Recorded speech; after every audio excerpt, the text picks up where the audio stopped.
this part of our tutorial, we're just going to change button properties within the code itself. So we've seen how to change them using the attributes inspector, but this only changes the properties once this only assigns the properties to the button, it doesn't actually change them. Now we're going to be looking at how to change them once the code runs itself. So we're going to first create this function that's going to contain all of the changes to the button, and we're going to call the function in the onCreate function. This kind of just keeps some of the clutter out of that onCreate function. And then we're going to call a few built-in functions to change the title and the text color of the button, so that once the app runs, we get to change these things. Okay, so these changes are going to happen right away, but we could also implement these changes in kind of like the button handler when the button's pressed, but that's something for later on in this tutorial.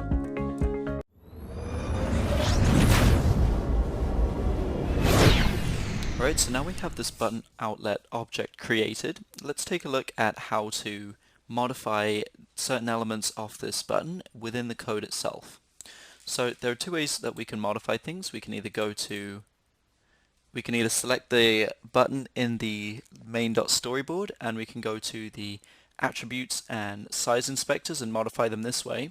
However, if we modify them this way, that just kind of sets up the button at the start of the app, and unless we write code to change it within the viewController.swift, then this is how it's always going to be. For example, we have the text displayed as interesting text, we have it as Avenir Black and 19 size font, and we have the text color as blue.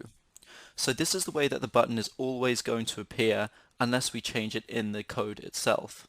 Okay, so that might be what we want, and that's fine. In that case, we don't actually need to change anything in the code, but perhaps we want different things to happen once a button is pressed. Maybe once a button is pressed, we want the background to change color, for example, or the text to change color, or the text to change size, or spin around, or do something cool. Okay, so that's why we need to, and that is where we would need to actually modify it in the code itself. Okay, so we've seen how to change the attributes here. Now let's take a look at how to do it in the code. So what I'm going to do is I'm going to create this function, and I'm just going to call function, let's just call this change button properties. Okay, so all this function is going to do is it's going to adjust our button properties. So we're going to adjust some of the properties in here, and we're going to call change button properties in the view controller so that once the app loads, it will call this function and then it will change the properties. Now the reason I don't put the code directly in the viewDidLoad function is because I'd rather not clutter this up with a lot of different code. I think it's a better idea to just create a function and change all the properties in here and then just include the one line in the viewDidLoad rather than cluttering up with a ton of different code. Because anything that's in the viewDidLoad gets loaded as soon as the app loads. Okay, so if we didn't call this function here, then nothing would change really, because right now nothing is calling the function. Okay, but let's go ahead and change some of these properties. So the way we do that is we call the button name, well, the object button name, which is going to be the outlet, not the action, and we'll say dot, and again we get this large list of different methods and properties that we can change. Now the ones that I'm most interested in are going to be these properties here. So we've got set attributed, set the background image, the image title, title color, title shadow color, and so on and so forth. So these are going to be the ones, again, I'm most interested in. Remember, I talked about setting the kind of background image, so if we have any kind of cool artwork, we can set the background image. Well, this is how we do it. I just don't have any art on the computer, so I can't really demonstrate that. So we can set the title, we can set the image, and yeah. So these are going to be the ones I'm most interested in, is the title color, and if I had an image it would be background as well. So for now, just going to set the title. So if we select this, either by double clicking or pressing enter, then it gives us two prompts. So one is going to be the title, so whatever we want our title to be, and then the next one is going to be UI control state. So I'll talk a little bit about this in just a second, right after we set the title. So what do we want the title of the button to be once it is pressed? Well, let's just have it say something like Mammoth Interactive. Okay, So now when the button is pressed, or rather when the code runs, the button title will contain this string instead of the string interesting text. All of the other properties will remain the same. It will still keep the color and the size and the font. It's just going to be the text itself that changes. Now the second part of this function is the UI control state.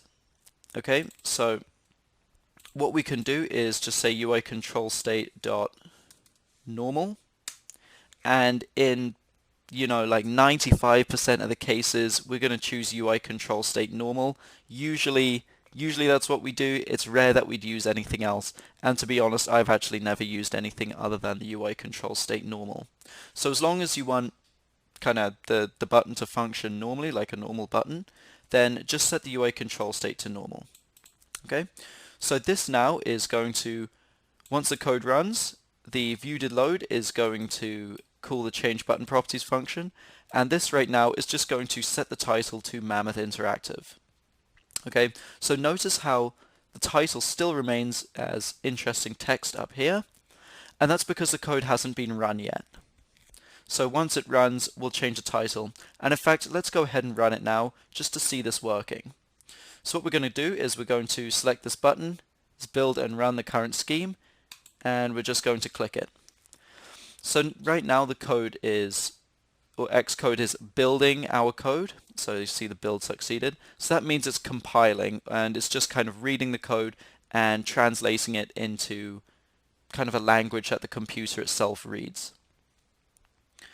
Okay, so we get this screen set up. This is kind of just the console or the log of what's being loaded, and we want to open up the simulator, and that's going to be this simulator here. Okay, here we go. There we go. See, we get our button saying Mammoth Interactive. So before it said interesting text when the button was created. However, once the code runs, our function here tells us to set the title to Mammoth Interactive, and that's what's happened. So notice how if we click on it, nothing's happening still. And that's because we haven't added an event handler to our function here. That's something we'll do in the next part of the tutorial, however. For now, we're just going to focus on changing properties. Okay, so we're going to minimize this and stop running it. So a couple things to note. First was that the title changed to Mammoth Interactive, and the second was that all of the other attributes stayed the same. And that's because we've assigned the changes in here in the attributes inspector, and unless we change them in the code itself, nothing will change, so everything's going to remain the same. Okay, so let's see what else we can change about our button. So let's go btn button outlet, and what other functions can we call? So we can't set the background image or the image. Let's just set the title color. Let's change this up a little bit. Okay, so it prompts us to add a color and a UI control state. So the color I'm just going to say is going to be, didn't want to do that. Color's just going to be UI color dot, and then it gives us a list of different colors.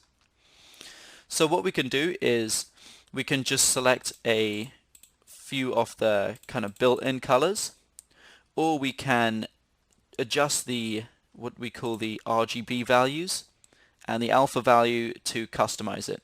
For now, I'm just going to choose one of the built-in colors. I'm just going to go, let's see, what color do we want right now? Let's just set this to red so it will really stand out. And then UI control state dot normal again. Okay, so this function is now changing the title color. As we can see, set title color. So we just changed it to red, but we saw once we did UI color dot, there are a list of other different functions. We can customize and give it a specific RGB values, and that will kind of change up the color a little bit, so we can have a custom color if we'd like, or we can just select one of the built-in functions. And we're just going to have a normal UI control state again. So let's go ahead and run this once more just to see what the new button text looks like.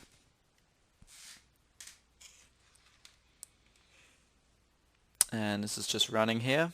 Let's open up our simulator.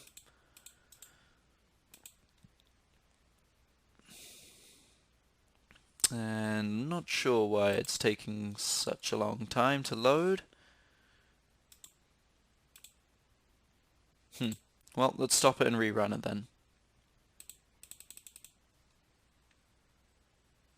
That's interesting. Connection invalid, that's fine. Don't really care about those messages. Request was denied, application's busy, installing, okay, that's fine. Let's try and run it again. So I'm not 100% sure what happened there, it was just a little error. But let's try running it again. So now we know the build succeeded, we're running it, and there we go. It looks like stuff's happening now. We see the consoles working as it should. Let's open up our simulator, and there we go. Cool. So not only has our text content changed to Mammoth Interactive, but it's also changed color to red.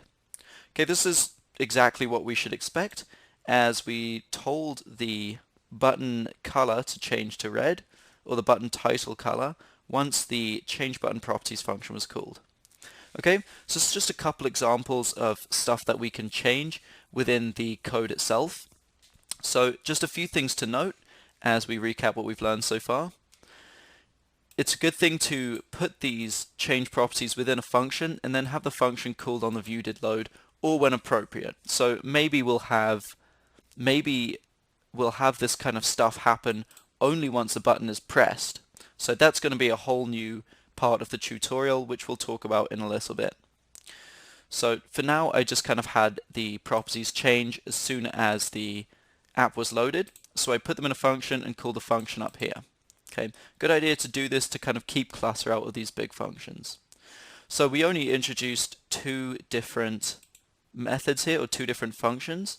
One was to set the title, so this changes the text of the button. This one's going to be a very useful one, we'll be using this a lot. And the other is going to be set title color, so this just changed the color, or the text color of our button. Okay, so as we saw, there were many other functions. We'll take a look at some of them later, and I'll let you, if you want, you can play around with them and kind of change up the properties of the button, see how they work. I think it's important for you guys to go out and try some of this stuff on your own as well. So this next part will be focusing on doing the other thing, so retrieving button properties rather than setting them. Okay, so in this part of the tutorial, we just change a couple of the button properties within the code itself. So we discussed how to do it using the attributes editor, and then we discussed how to do it within the code so that the properties change once the app is actually running. So we called two functions. The first was a set title function, and this just changed the text of the button. The next function we called was a set title color function, and that just changed the color of the text of the button. We also talked about how to set the background image, but because I didn't have any artwork on the computer, I can't really do that. So there is that built-in function that set the background image, and then we can just kind of pass it in an image file.